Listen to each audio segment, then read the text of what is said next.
No niin, tervehdys taas Pirkkalasta. Sako Metal Oyn tuotantopäällikkö Mikko Niemisen kanssa tässä jutellaan uudelleen. Mikko, me on tehty myös tällaista työnjohtotason henkilökohtaista ohjausta esihenkilötyöhön liittyen. Minkälaisia ajatuksia sulla on siitä tehdystä työstä? Joo, hyviä kokemuksia.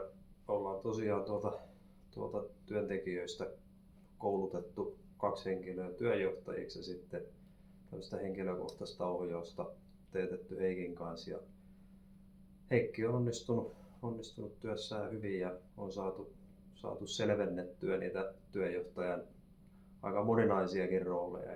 Eli ollaan päästy sitten taas siinäkin kaikilla tasoilla kiinni siihen, että mitä kaikkea se työ sisältää, ja sitä kautta on saatu sitten osaamista ja ennen kaikkea valmiuksia työnjohtajille näihin uusiin, aika haastaviinkin tehtäviin. Alright. Kiitos kommentista.